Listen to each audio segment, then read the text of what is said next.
Berg, and my practice is Iceberg Accounting, based in Hertfordshire. I've actually been running, it's me on my own, I've been running for 6 years, and I really built the practice off of a lot of people who I work with saying to me, why don't you just do this for yourself? You know, I was trying to get the flexibility around my family. At the time I had 2 sons, now I've got 3. So it's the juggle of everything that made me want to work on my own and try and achieve that. So for 6 years I've been building this practice, but it's very much kind of come together almost by luck more than design, really. So I've found clients previously, word of mouth, networking. But I think, like many people, when we walk into the room at networking, when we haven't really honed that ideal client, we end up falling into the trap of, oh, what do you do? Oh, I'm an accountant. And instantly you go, oh, I so wish I hadn't said that. I so wish I'd done the proper verbiage on, actually, this is what I do. I help people do this. But you've almost lost that aspect of the room already, because they've gone, oh, okay, you're an accountant, you tick boxes, let me put you in that box over there and move on to someone more interesting. So through the first, I can't even think what I was supposed to be answering, Shane, just a hello probably. But through starting my practice, I'd really fallen into that I'm an accountant doing the do, and had a bit of a reality check of, I love my work, but I really want to love my work more. And do the bits that I enjoy doing, and really work with people who want to work with me and have fun together and make a success of their business, so that it's really pleasurable to work with them. And I think, like Charlotte said, we've all got clients where we see their name appear in our inbox and we just think, oh God, I'm going to have to read it. And for me, that's not how I want to run my life and run my practice. I want to be happy to get the emails from my clients, and genuinely want to pick up the phone to them. And stuff, and take my practice forward from there, really. Spot on, thank you. So how far in are you? I mean, what are the types of things you've been focusing on recently, Libby? So as you say, I've been working with Patrick from Perfect Client, and that's taken a lot of the pain away from me, because it can be quite difficult on your own trying to go round in circles with the ideal client. I too work with Emma of AVN, and she's brilliant. But Patrick and I really broke it down with him continually saying to me, so what? Who do you work with? I work with these kind of people. So what? Oh, well, I really help them build their business. So what? How do you do it? How do you do it? So almost like, you know, a small child asking the why, but really drilling down on those aspects to understand, when I say I'm trying to help people grow their business, I'm now saying, actually, I help people really understand their numbers so they can sleep better, by really getting to understand what they can focus on and what they can control. And that continual drilling down to really understand that value and what I'm bringing to my client has been really helpful, to be able to then speak about it, talk to potential clients and talk to others in the market. So instead of falling into that trap of, oh, I'm an accountant, we can do something about it. Spot on. So I know that one of the ways to help you identify, I suppose, the language to use and to ascertain your value proposition was by interviewing your clients. What was that exercise like? Both from your point of view, thinking, oh God, what are they going to say about me? But also, you know, what was the kind of feedback that you received? So obviously when someone says to you, or you need to get client testimonials, I don't know about anyone else, but my first thing was, do I really? Can I not just carry on in this kind of ignorance is bliss and let's hope things are fine? So yeah, thinking about who to ask is a big piece, because, you know, whose opinions do you value? And also who will genuinely open up and give you an honest response. Luckily, I think, because I'm quite honest with my clients, they're quite honest back to me. But it was really helpful to honestly think about what kind of clients I want to build on, and asking those kind of clients to help me get those responses and things. So it did feel very uncomfortable, very nerve-wracking to know that someone else was going to call my clients and be talking about me, and that kind of thing. when I got the testimonials back from them, I was actually genuinely surprised how much they liked me, shall I say, because you just don't really know in this kind of relationship with your clients where it sits.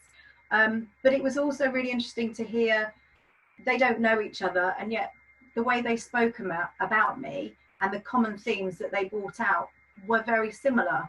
And I delivered different services to them, and yet the things they were saying about me really echoed each other. And they were things that I would never have thought, because they're not necessarily the stuff that's included in the engagement letter of doing the accounts and making sure this is done on time. And, you know, even the regular meetings that we have, it's kind of all the other stuff of, actually, Libby's really down to earth, and I know I can ask her and she's not going to laugh in my face, even if she's explained it 7 times and stuff. And you like to think that's what people might say about you, but until you ask, you never really know. So for me, it was really valuable to actually get that insight.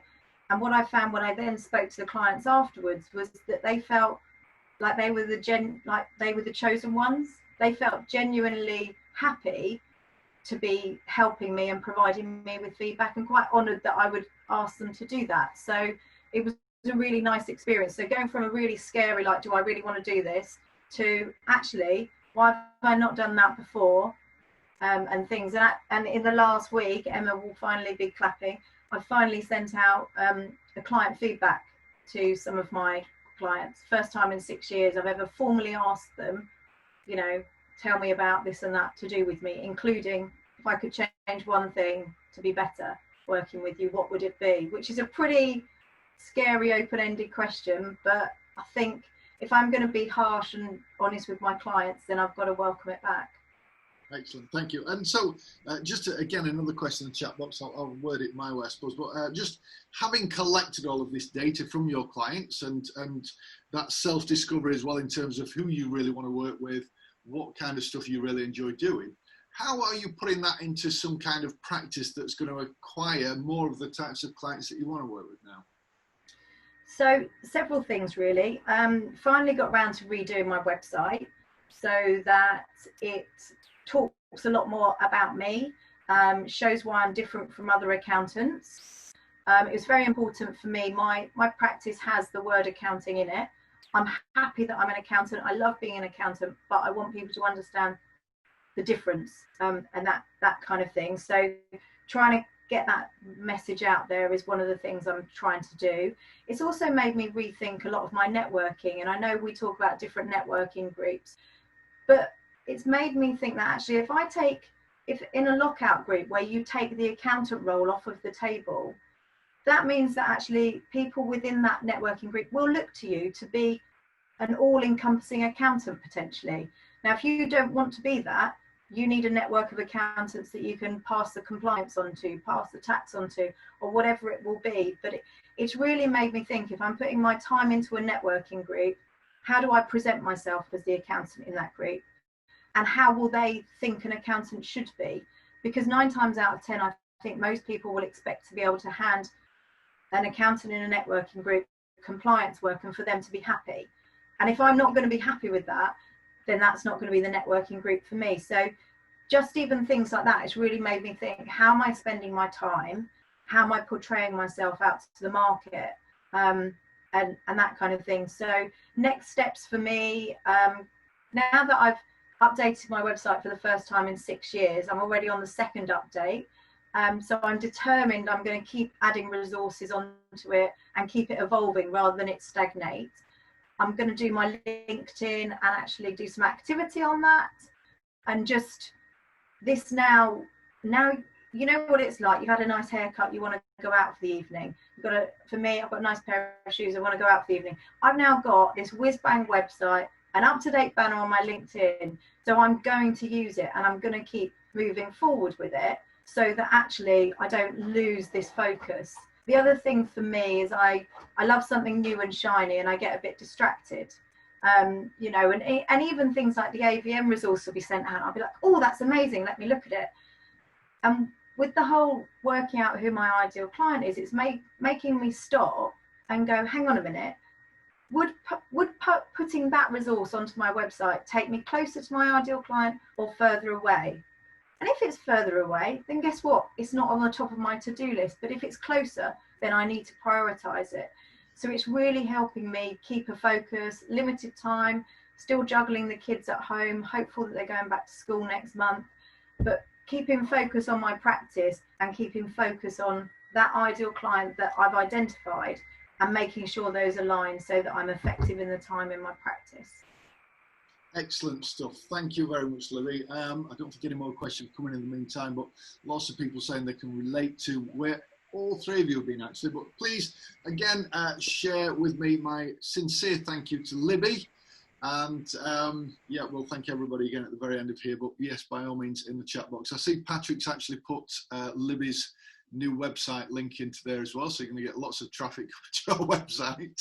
But it is a really good website. You're speaking directly to your ideal client in there, aren't you? And that's the point. When you try and be all things to all people, you don't really attract the type of people that you want to work with, do you? So wonderful stuff. Thank you to all three of you. Now I'm going to move on to Kirsty next. So Kirsty, you know, quite rightly so, put it to me that there's a lot of people now that are wanting to maybe get out of their business.